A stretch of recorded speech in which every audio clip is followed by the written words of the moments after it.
This is Renee Pillor with Pro-Life Unity. We're here today to talk with Jamie Radtke, the U.S. Virginia Senate candidate. If you were in office, how would you change the way things are now in Virginia? Well, I really want to go back to something novel, which is to go back to a constitutional republic. You know, we've grown the size of government both in the Republican and Democratic Party to everybody's benefit except for the working families. And we need to go back to what it is that the founders created, which was a constitutional republic that they thought that few and defined powers should be in Washington, D.C. They thought the remaining powers are reserved to the states and the individual. And if we truly believe in that, then Washington, D.C. should look a lot different than it does now. So you're saying size of government is a huge factor? It is. It's what they're getting involved in all aspects of our life, whether it's our health care, whether it's what car we should have, whether it's groceries, whether it's gas, whether it's all sorts of things. And it's not a role of the federal government. So, yeah, shrinking the size of the federal government and putting the power back into the states and to the individuals. So we're not saying don't deal with those issues, just put them back in the state's hands. That's exactly right. Okay. Yeah. All right. And so what about the life issue? How would you apply that? What would you do differently? Well, I mean, I am one that believes that life begins at conception. I believe that life is valuable regardless of the circumstances in which brought that child into the world. And we often hear about making exceptions for rape or for incest, and life is valuable regardless. And so I think it's important that we uphold life at all levels of government. And also, obviously, for the United States Senate, as a senator, it's very important to know where your senator stands, because they're in charge of nominating and voting on Supreme Court justices. And that's going to have a huge bearing on the direction of the country and our position on life moving forward. So under life, liberty, and the pursuit of happiness, you underline the life, it sounds like. Yeah, I mean, life is... You know, we have a very real fear of devaluing life, not only in the womb, but also at the other end for seniors. And we've got to be careful that we don't forget that our fundamental right is our right to life, and all human life inside the womb, and no matter what age you are, even if you're an elderly person. And it's very disconcerting to me to see the federal government stepping in and trying to make judgments about what they consider valuable life and what isn't. All God's creation is precious and valuable, and government doesn't really have a position to say one way or the other. Yeah, especially when we're deciding on other people's lives. But isn't it true that in Roe versus Wade, the whole argument was that this isn't really a person? Yeah, you know, it's interesting. It really, they used the 14th Amendment, and they were talking about whether or not it was a person or not. I find it fascinating that you really don't find that argument much anymore from the left. I hear from my opponent on the Democrat side, Tim Kaine, says that he is personally pro-life but publicly pro-choice. And I think, you know, what does that mean? I mean, if you believe that it's life, then you should be doing everything you can to protect that life and not end it. And if you don't think it's life, then, you know, who cares how many abortions that you have? Because you often hear Democrats will say, well, I'm politically pro-choice, but I want to limit the number of abortions. And that doesn't pass the very basic logic test, because if you don't think it's life, why would you care how many abortions there are in this country? And so there's some inconsistency in their arguments. You can't be personally one way and politically another, especially when it comes to the fundamental issue of protecting life. Yes, and if you see a crime enacted, you could be personally against what somebody's doing, but if you allow it, you're sort of just letting it happen. There's certain things, even if we're personally not for it, we have to stand up for things. Like, we have to stand up for the laws of protecting people. Even if we think it's okay to wrestle, if somebody's killing somebody, you can't just sit there and let it happen. Yeah, well, I think it's interesting that we have as a nation, and we frown upon, and rightly so, China's one-child policy, and think that it is offensive and immoral, and yet we support abortion as a country in the United States. So there's a little bit of of being a hypocrite, I guess you could say. And we're funding a lot of that. We are absolutely funding a lot of it.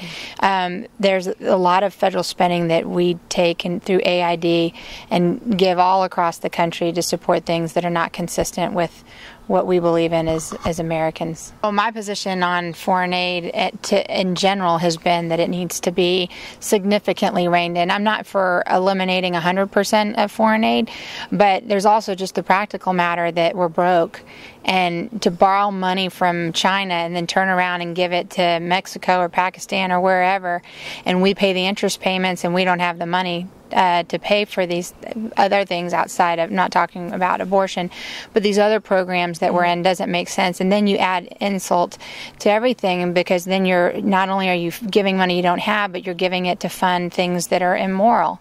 And so my position on foreign aid is that we need to completely re-examine how we're giving money to countries and really prioritize that, and certainly not be supporting these social programs. It's not a core function of the federal government to be sponsoring social programs in any capacity. There's a lot of inconsistency in what we're doing, but the number one job of the federal government should be to protect life. And that's one of the things that we've been falling down on. And sponsoring it, and even coming to the point now where we're trying to tell doctors that they have to provide certain services, or nurses that they have to provide certain services, or same thing with churches. Again, is against our conscience as individuals, but as a nation, that's not what we want to be promoting either. That's never happened until Obama, has it? Not that I know of. Right. So we want to make sure that we keep the values that were core and fundamental intact. Is that what you want? The moment we as a nation decide that life isn't valuable, is the moment that we start going in a very different direction that we don't want to be in. And that's been a direction we've been headed now for over 30, 40 years. And it's a very dangerous road to go on. We want to protect life. You want to protect liberty, you want to protect property. Those are the very basic rights that don't come from government. So government shouldn't be able to take them away. Those rights come from God. They're inherent. And if God gives them, God gives life, and God takes away life. And so government should be able to take away those fundamental rights. So, Jamie, are you ready to end abortion? I've been on record in saying that if we believe that life begins at conception, and then we need to end abortion. It needs to be outlawed. I've been asked about this question before, and that's what I would hope with being a senator and having the opportunity to nominate a Supreme Court justice, or hopefully more than one, that believes that Roe v. Wade was a wrong ruling and that it needs to be reversed. It's one thing to talk the talk, it's another thing to walk the walk, and we need to be protecting life, and that's one of the things that I would want to do as a United States Senator. A lot of times pro-life people are painted as people who don't support research. Right. No, I think we would support research, and I think there's, from what I've read, I haven't studied it very closely, but what I've read, there's been a lot of progress on adult stem cell research. But again, don't support embryonic stem cell research. And it's, again, one of those things where you don't want to be experimenting with the fundamentals of life. And that's what that is with embryonic stem cell research. And so to support adult stem cell research, I think, is the way to go. And it was very unfortunate to see that change again under the Obama administration, where President Bush had cut that off using, and to see a reverse of that was very disappointing. The promise is really in adult stem cell research, and why would we spend more money going in a direction that actually does snuff out a life to do research when we could do more? And we've had many uses already for that, adult stem cell research. But yeah, I couldn't agree more. Jamie, can you tell us what the difference between you and George Allen is on the abortion issue? Yeah, it's he often says that he has a 100% record on his pro-life, which they tell you the votes and to vote on, and oftentimes they're not as controversial as they could be. But you've got to find somebody who's going to advocate and push for life, or push for the personhood bill, or who's going to look at Supreme Court justices and say, are they willing to protect life when it comes up to ruling on those things like Roe v. Wade?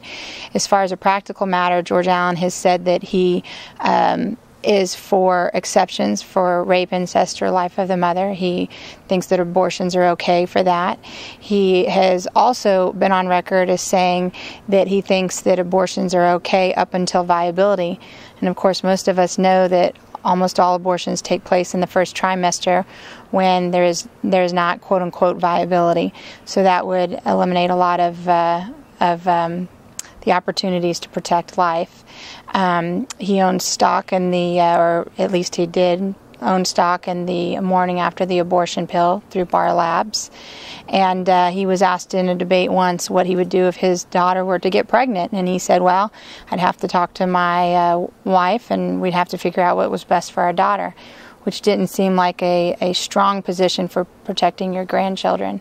So those are things that are of deep concern to me, and I think of deep concern to most people who believe in the sanctity of life. So more and more we're seeing that science is showing that life begins at conception, something that used to be debated in the past and probably was the reason that Roe versus Wade ever even passed to begin with. So thank you for your time, Jamie. Thank you. So we need to do everything we can to fight for life and to show compassion to women who have been through abortions and to talk about the issue and not hide it. And so I would just encourage you to continue to push for what is most precious in God's sight, which is His own creation.